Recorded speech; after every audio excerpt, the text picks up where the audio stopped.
This SoonerScoop.com video is streaming in crystal clear 4K resolution on YouTube thanks to Enjoy Vision in Oklahoma City. If you're ready to see the rest of the world just as clearly, get your fresh perspective at Enjoy Vision.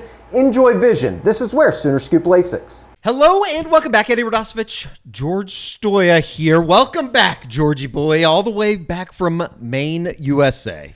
It was a great trip. Traveling nightmare getting back here. Had to spend 2 extra nights in Portland and then one night in Chicago last night. Some flight issues. Be easy on Southwest Airlines. We're gonna have to use them before too long. Yeah, they helped me get back. They ended up helping me get back. They're making it worth my while. All right, very good. Welcome back to the SoonerScoop.com YouTube channel. It's here. Oklahoma football. They report to camp on Wednesday. We're going to be talking to a number of guys on Wednesday afternoon over at the stadium, including Brent Venables and Ben Arbuckle, as well as, I think it's 8 players, Deion Burks, Troy Everett, Jaden Knott, somebody that we haven't talked to yet, somebody that we're going to talk about here in today's program, but just kind of wanted to get a kind of a run the bases here of everything going into Thursday when Oklahoma will open up preseason camp. We will get into some of the storylines, position battles, and things in between for the Oklahoma football season. That is basically 32 days away, right? August 30th coming up. Dude, before we know it. It's going to be here quick. And we were joking before we came in here that starting tomorrow until about February, we're going to just be slammed. Well, hopefully the season goes well enough for Oklahoma that they are playing through, maybe middle December, maybe into January. I was thinking more like the transfer portal. Okay. We can go there too, but maybe they play long into the season for a extended stay in the 12-team playoff.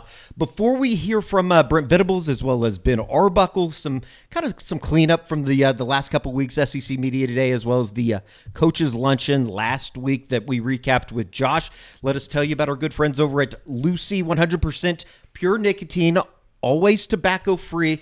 I know that Carrie and I have been running through the 12 milligram pouches in the conference room up in the front of the Sooner Scoop offices. I like the wintergreen. I know that they have a various amounts of different kinds: the mint, the mango, the berry, citrus, the apple cider, the apple ice, the espresso. I know is one that Carrie has tried out as well. Would you be interested in the cinnamon? Could we get you some espresso? Cinnamon?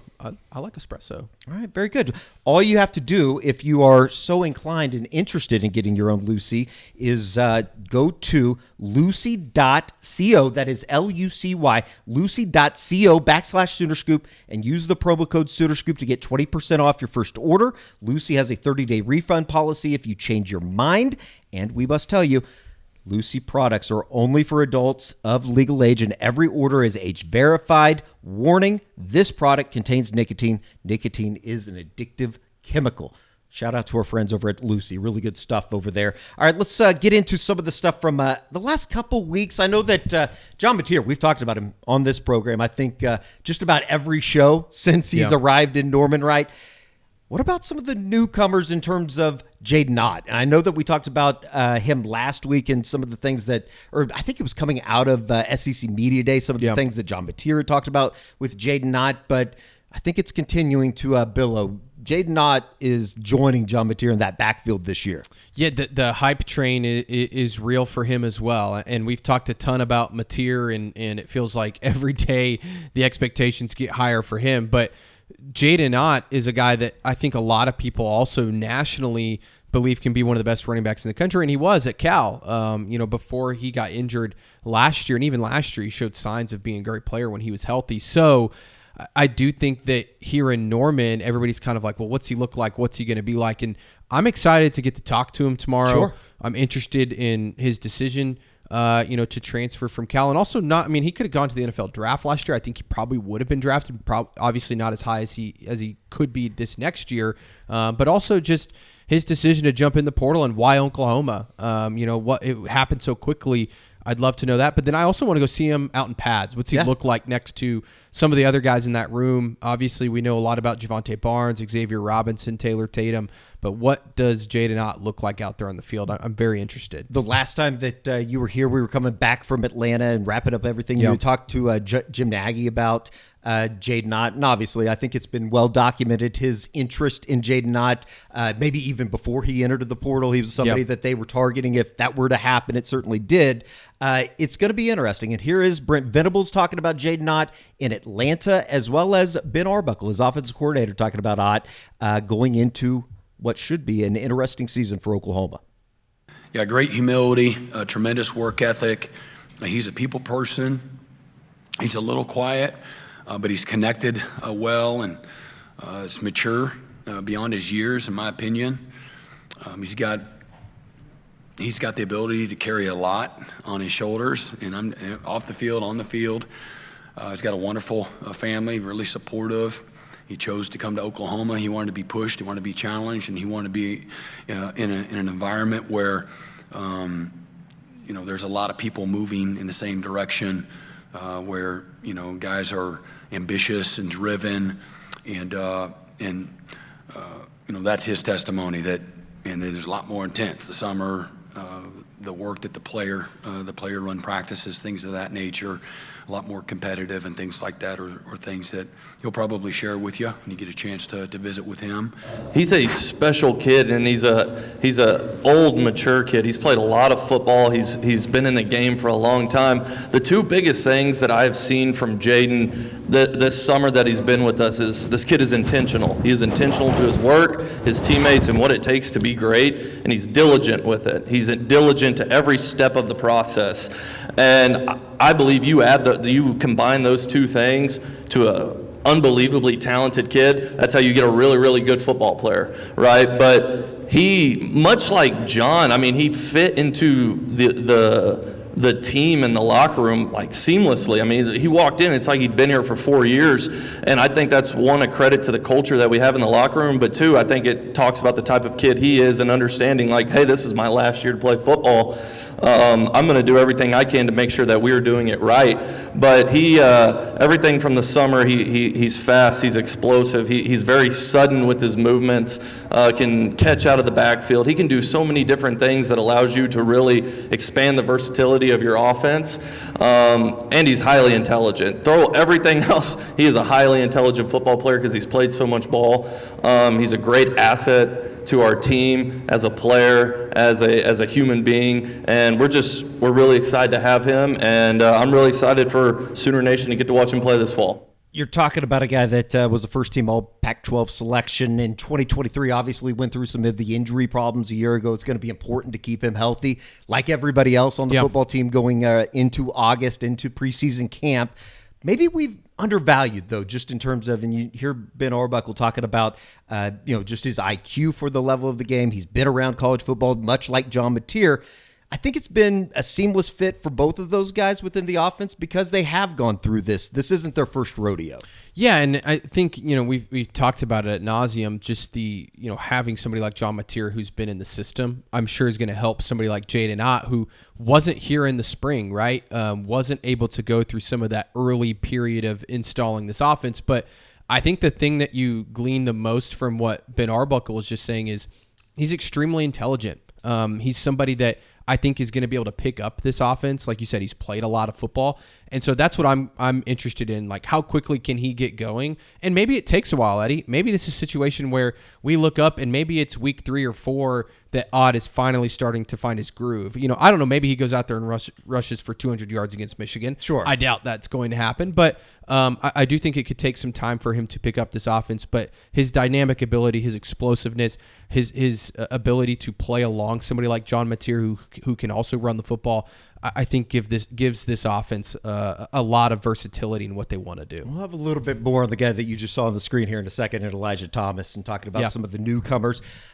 We have a little bit more to get to because I do want to go back to R. Mason Thomas and Robert Spears Jennings from SEC Media Day. They're stepping into a much bigger role this year within a leadership of the basically the entire defense, with Billy Bowman now gone, Danny Stutzman already making plays for the New Orleans Saints. Love to see it down at training camp. But first, let us tell you about our good friends over at Poncho.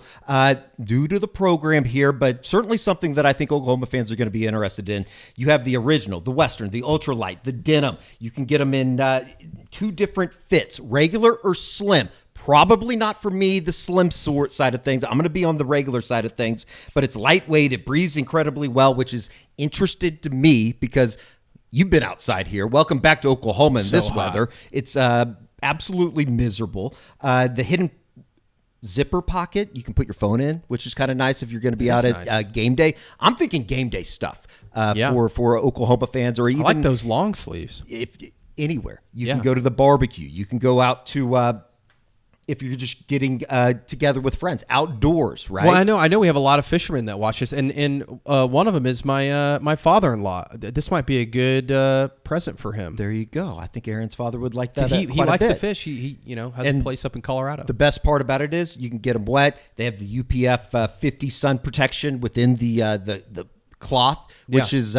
really, really light, which is kind of exciting when you know that it's going to be 1,000 degrees. So what you need to do if you want to get some Poncho outdoors in your life, go to ponchooutdoors.com/SoonerScoop for $10 off your first order. That is PONCHO outdoors.com/SoonerScoop for $10 off and free shipping.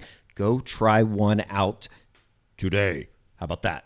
I like the outdoor stuff. I'm gonna be getting That a couple stuff looks of really shirts nice. on the way. Yeah. Absolutely. All right, let's get into a little bit of the R. Mason Thomas, Robert Spears Jennings. I know that you spent a lot of time with them during the breakout session in Atlanta. And, for R. Mason, you have a guy that's returning as one of the premier edge rushers in the country. It's going to be more about him becoming a complete player, obviously wanting to go into the first round or the first, second day of the NFL draft, wherever that may be by season's end. And then Robert Spears Jennings, who is certainly stepping into a much bigger role with Billy Bowman now gone. Look, I think these are two guys, Eddie. You nailed it. They've got NFL talent, right? The physical ability. We've seen it from both these guys, especially R. Mason last year and the season he had. But even, Robert Spears Jennings, I think that he's somebody that has really come on from a talent standpoint, but it's the leadership aspect, I think, for both of these guys. When you talk about the maturity that they've shown, because I don't know if you remember, Eddie, going out, to practice a couple of years ago, and those are two guys that you started to hear the buzz. Sure. Of, R. Mason's performing really well. Then he ended up getting hurt. Robert Spears Jennings, kind of the same thing. And they're both real quiet. Talking to them at media days, it feels like they've found their voice. They know what they want to say. You can tell that they're definitely taking some of these younger guys under their wings, and I think they're ready to step into those roles. You saw that from Danny and Billy really quickly.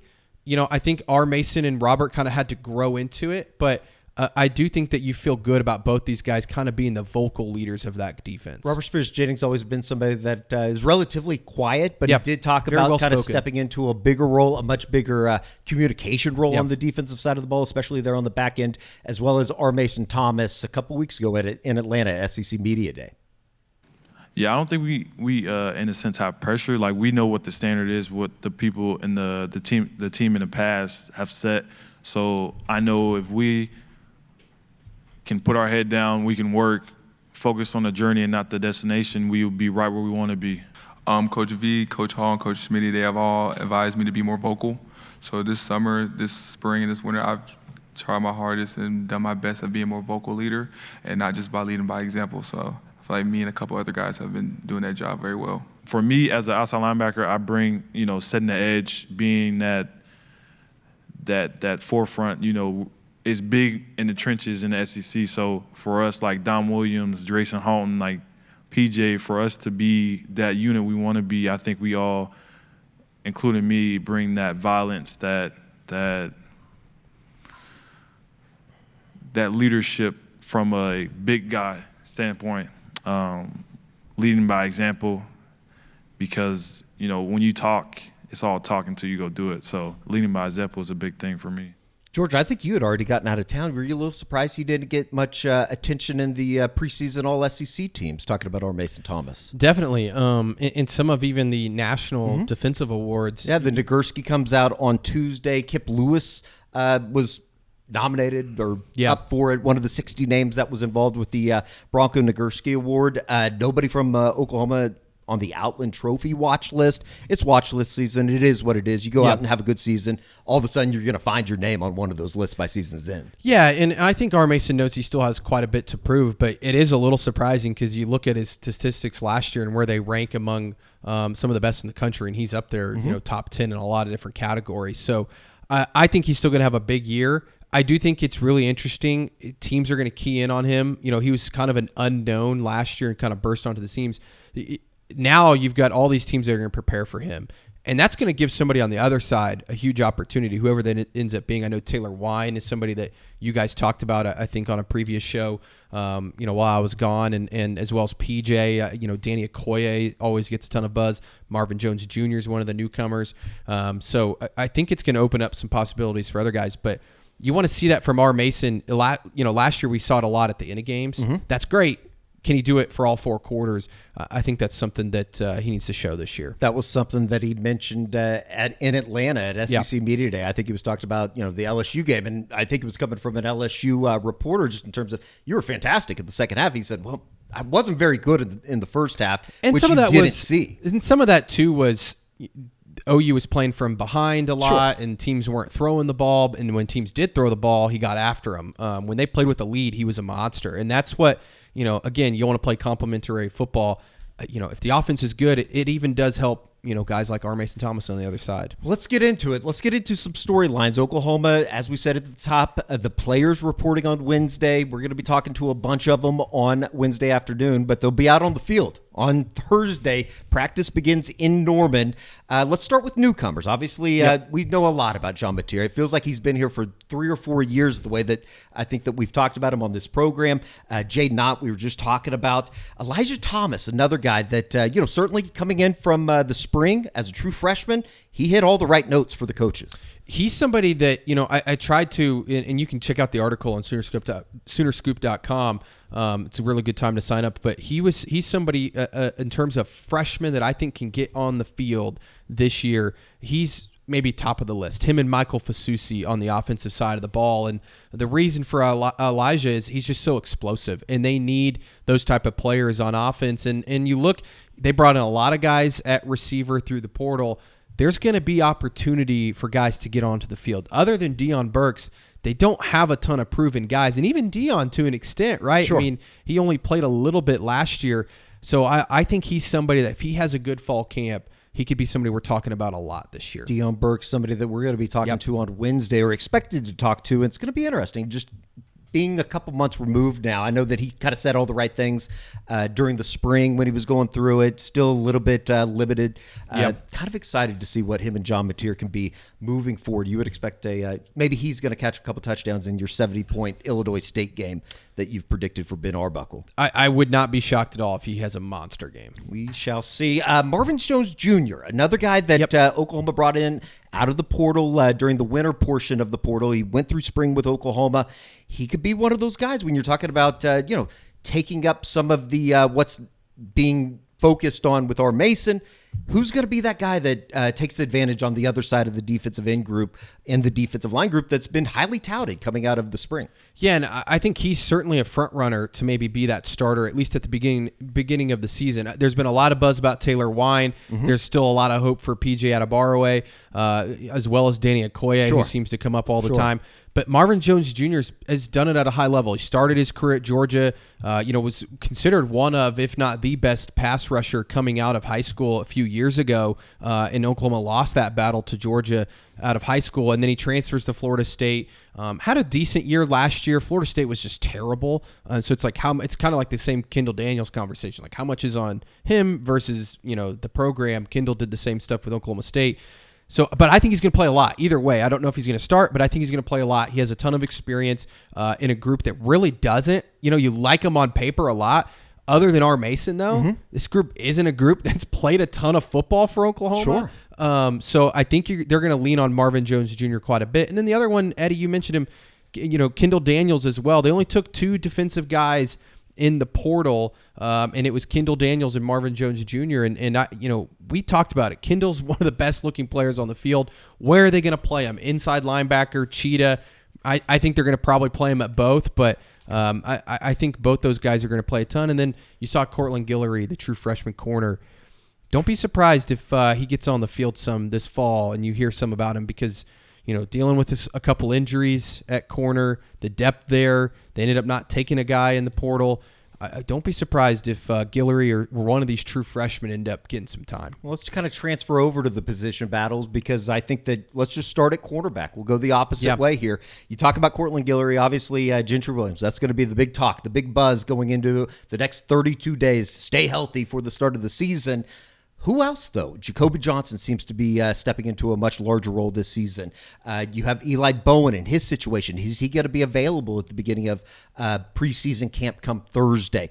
What's kind of your overall look here at the quarterback group that Jay Valai has been able to go out? And I think that by the way that they acted coming out of the spring and some of the things that even Brent Venables told us in Atlanta at SEC Media Day, they're happy with the depth. But some of those guys might be having to step into much larger roles maybe earlier than expected. I think there's a lot of opportunity in this group. And when you look at it, you would like to pencil in Gentry Williams and Eli Bowen as your two starters, right? When they are healthy, they're probably your two best corners. But I don't know if they're going to be healthy. Gentry was limited in spring. I think that was partially just because he has not been able to stay healthy. Why risk it? And you kind of know what he is when he is healthy. So can he get through fall camp? If he can get through fall camp healthy, he's probably a starting corner for you. Eli Bowen's the same thing, but he's dealing with an ankle problem that I think has lingered throughout the summer a little bit. We'll see if he's able to give it a go, full go, start a full fall camp. I think that the hope is that he'll be ready by the opener, but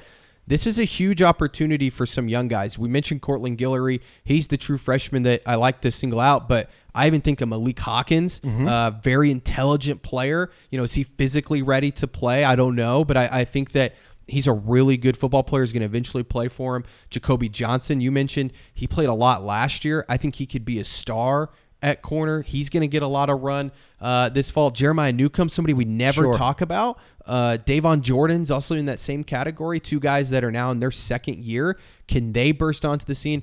I think that we're going to come out of fall camp, Eddie, and you know what you have in Eli and Gentry, but somebody, a third and maybe a fourth corner is going to emerge as somebody that's going to end up playing a lot for OU this year. Cornerback, much like running back, one of those positions that you always feel like you have great depth right now, and then all of a sudden you look up 4 weeks into the season and you're having to move somebody over. Play a true freshman. To play a true freshman like that the happened position last they year. were in last year with Eli Bowen. So that will be interesting. Tight end.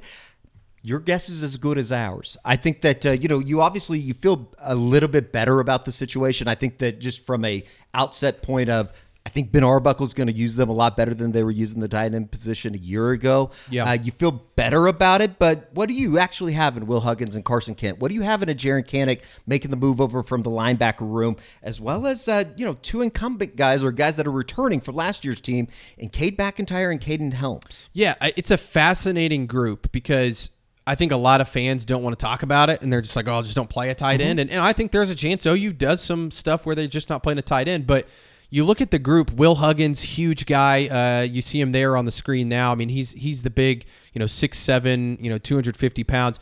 I think he's going to be a blocker for the most part. That's what he's done most of his career. And he started at Kansas, so he's played at the Power 5, Power 4 level. I think Carson Kent, to me, is the really interesting one, Eddie, because he actually was pretty productive for Kennesaw State, which had a worse offense than Oklahoma did a year ago. Sure. And he actually had some decent numbers. I know that they really like him as a pass catcher. I think he needs to work on his blocking. He's not as big of a guy. And then you see Jaron Kanek. I mean, what's he look like? We're all rooting for him. We want him to do great. He was a great offensive player in high school, but how quickly can he pick it up? We'll have to see. And I think we're also all rooting for a guy like Caden Helms, who's stuck it out with the program, has had some just terrible injury luck. I know Brent kind of raved about him at SEC Media Days in Atlanta. Can he finally break through? He always looks great out there. Sure. But his health, can he be healthy? What's that? Is he 100%? What does that look like? I don't know. Fair, unfair. Maybe it doesn't even matter. Maybe it's somewhere in between, but maybe sometimes we do forget. He did play football for like a year and a half. Yeah. And just it was a didn't go really through bad leg injury that he had. Build up the confidence a little bit during spring, and now it's kind of that moment. That's that time at the tight end position for Cade Helms.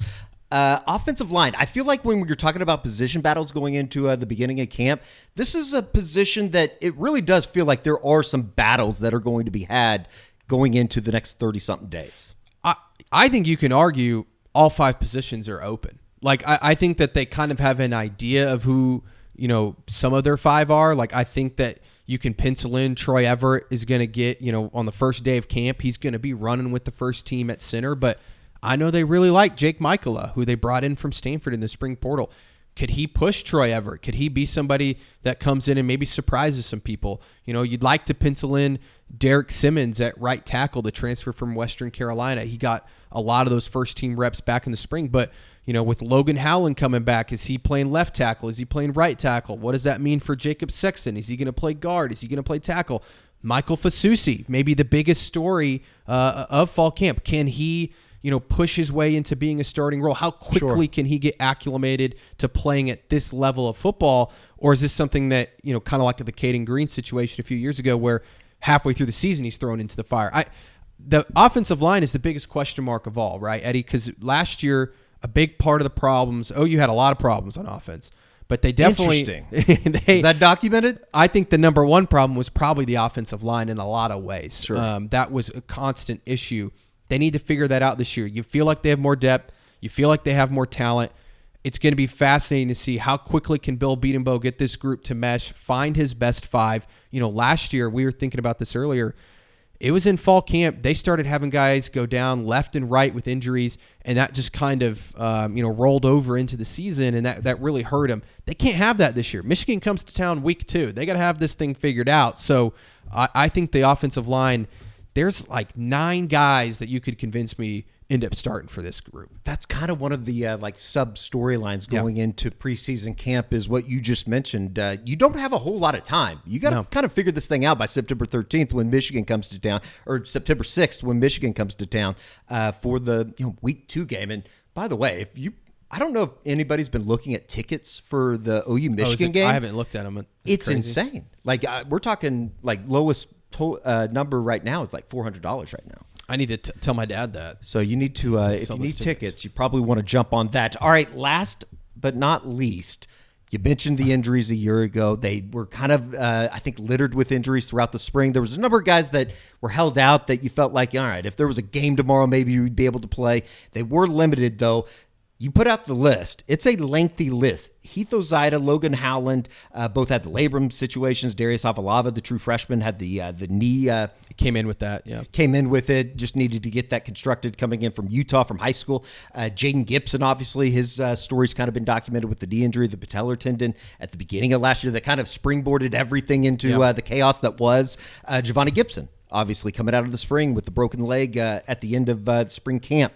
Keontez Lewis had a groin injury. KJ Daniels had a hamstring. Zion Raggins a leg. Jaden Knott was limited during the spring in Berkeley with Cal with an ankle injury coming out of the ankle injury that sidelined him for most of the year in 2024. Javante Barnes' situation has always been kind of weird. Andy Bass coming off the ACL injury at the end of bowl season or at the beginning of bowl season, whichever way you want to look at it, end of the season regardless. Kendall Dolby, much better position coming in off the broken leg from the Tennessee game.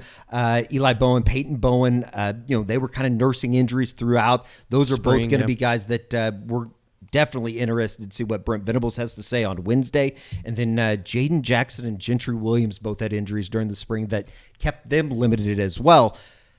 It's going to be interesting to see who's in, who's out, who's serious, who's not so serious, maybe work them through. Because I do think that that's kind of an underlying storyline going into this preseason camp is how do you handle and keep these guys healthy going into the end of August, beginning of September? 100%. And, I would say a lot of those guys that we talked about, I expect to be ready to go for fall camp. I think obviously Jaden Gibson's one that you should not expect to be ready to go at the start of fall camp.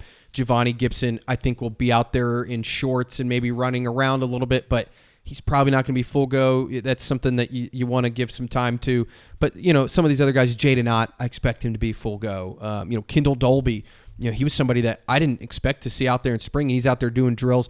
I think he's going to be ready to go. The guys that had all the labrum surgeries, they did those, back in the winter and spring so that they could be ready to go for fall camp. So it's more about keeping some of these other guys healthy, keeping some of these guys that are coming back from injuries healthy.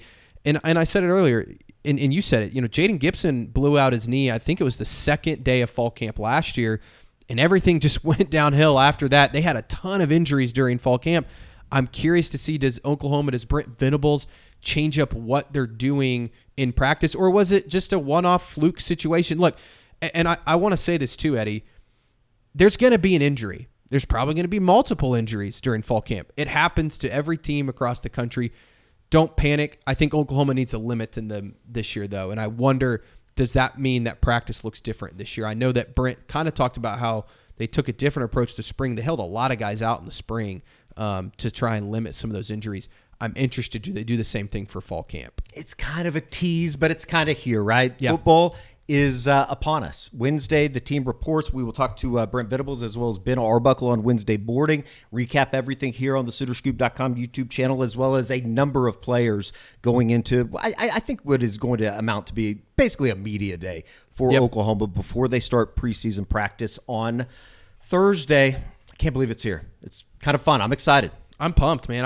This is the best time of the year. I love football, so this is going to be great. All right. George Stoya, football guy, not so much a Maine guy. Are you a Maine guy? I love Maine. It was awesome. That was a great trip. The food was spectacular. The view, the weather. I mean, going from... Did you stop by the Black Bears practice? Are they already on the field? I hit up our guy, Jack Webb. If you're a listener to or watcher of the Sooner Scoop YouTube channel, I hit up Jack Webb, who covers Maine out there, and he was awesome. Gave me some great recommendations for food, but I'm a big Maine guy. It was awesome. He probably sent you to that dispensary. All right, that's going to do it. We will be back here on Wednesday, recap everything for Brent Venables and Ben Arbuckle, as well as the players, and we're kind of in it. Yeah. We'll be here basically until February, as George said. For George Stoya, I'm Eddie Brodosevich. We'll see you back here on the SoonerScoop.com YouTube channel.